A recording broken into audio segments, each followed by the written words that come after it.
Depending on your situation, the diagnosis of insomnia and the search for its cause may include physical exam. If the cause of insomnia is unknown, your doctor may do a physical exam to look for signs of medical problems that may be related to insomnia. Occasionally, a blood test may be done to check for thyroid problems or other conditions that may be associated with poor sleep. Sleep habits review.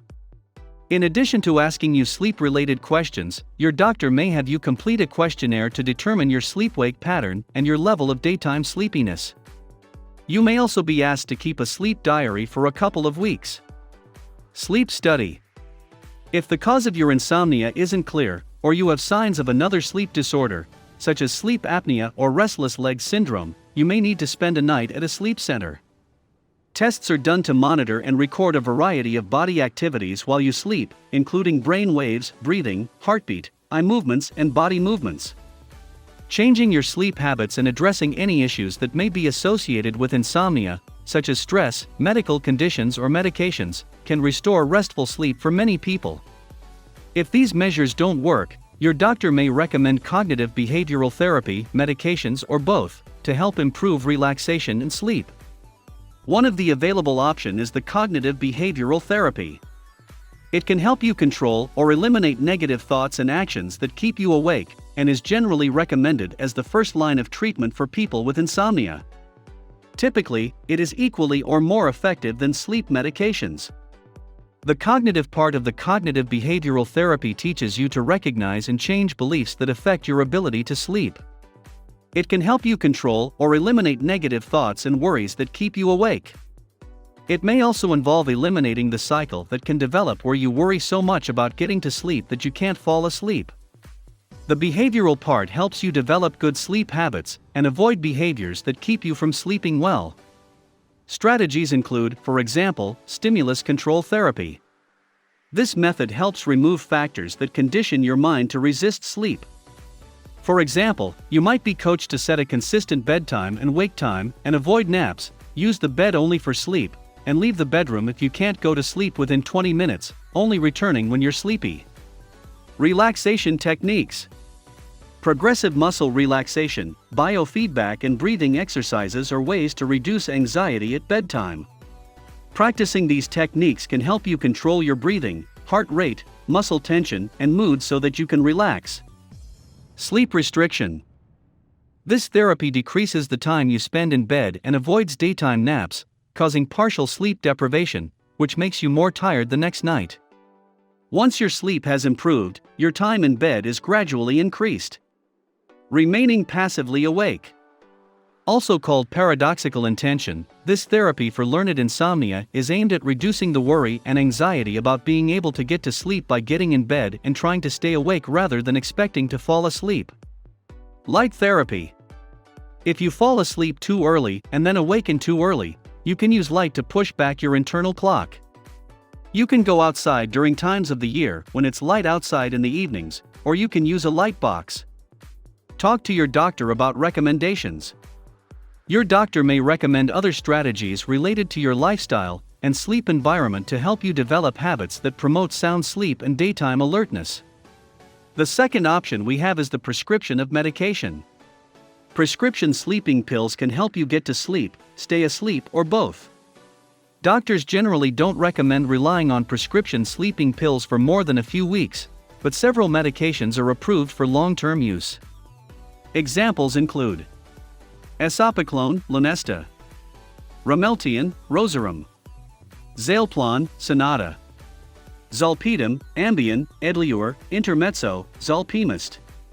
Prescription sleeping pills can have side effects, such as causing daytime grogginess and increasing the risk of falling, or they can be habit-forming, so talk to your doctor about these medications and other possible side effects.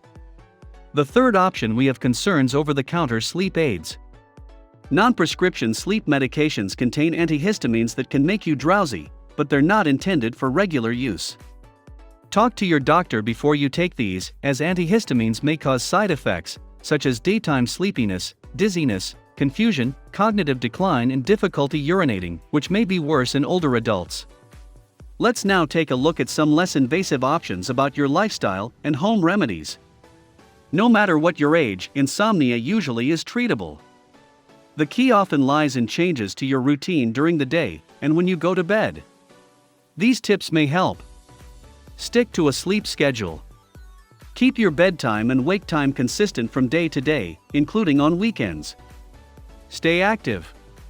Regular activity helps promote a good night's sleep. Schedule exercise at least a few hours before bedtime and avoid stimulating activities before bedtime. Check your medications. If you take medications regularly, check with your doctor to see if they may be contributing to your insomnia. Also check the labels of OTC products to see if they contain caffeine or other stimulants, such as pseudoephedrine. Avoid or limit naps. Naps can make it harder to fall asleep at night. If you can't get by without one, try to limit a nap to no more than 30 minutes, and don't nap after 3 p.m. Avoid or limit caffeine and alcohol, and don't use nicotine. All of these can make it harder to sleep, and effects can last for several hours. Don't put up with pain. If a painful condition bothers you, talk to your doctor about options for pain relievers that are effective enough to control pain while you're sleeping. Avoid large meals and beverages before bed.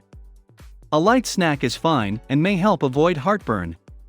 Drink less liquid before bedtime so that you won't have to urinate as often. At bedtime, make your bedroom comfortable for sleep. Only use your bedroom for sex or sleep. Keep it dark and quiet, at a comfortable temperature.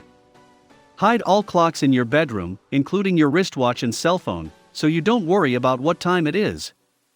Find ways to relax. Try to put your worries and planning aside when you get into bed. A warm bath or a massage before bedtime can help prepare you for sleep. Create a relaxing bedtime ritual, such as taking a hot bath, reading, soft music, breathing exercises, yoga, or prayer. Avoid trying too hard to sleep. The harder you try, the more awake you'll become. Read in another room until you become very drowsy, then go to bed to sleep. Don't go to bed too early, before you're sleepy. Get out of bed when you're not sleeping. Sleep as much as you need to feel rested, and then get out of bed. Don't stay in bed if you're not sleeping. Many people never visit their doctor for insomnia and try to cope with sleeplessness on their own. Although in many cases safety and effectiveness have not been proved, some people try therapies such as melatonin. This over-the-counter supplement is marketed as a way to help overcome insomnia.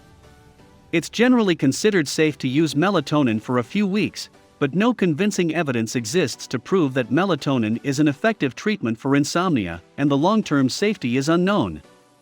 Valerian. This dietary supplement is sold as a sleep aid because it has a mildly sedating effect, although it hasn't been well studied.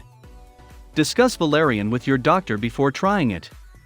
Some people who have used high doses or used it long-term may have had liver damage, although it's not clear if valerian caused the damage. Acupuncture. There's some evidence that acupuncture may be beneficial for people with insomnia, but more research is needed. If you choose to try acupuncture along with your conventional treatment, ask your doctor how to find a qualified practitioner. Yoga or Tai Chi. Some studies suggest that the regular practice of yoga or Tai Chi can help improve sleep quality. Meditation. Several small studies suggest that meditation, along with conventional treatment, may help improve sleep and reduce stress. If you're having sleep problems, you'll likely start by talking to your primary care doctor. Ask if there's anything you need to do in advance, such as keep a sleep diary. Take your bed partner along, if possible. Your doctor may want to talk to your partner to learn more about how much and how well you're sleeping. Prepare for your appointment by making a list of any symptoms you're experiencing, including any that may seem unrelated to the reason for the appointment. Personal information, including new or ongoing health problems, major stresses, or recent life changes. All medications, over-the-counter medications, vitamins, and herbal or other supplements that you're taking, including dosages. Let your doctor know about anything you've taken to help you sleep. Thanks for watching. If you like our video, then hit the like button and don't forget to share and subscribe to our channel for more valuable videos to improve your life.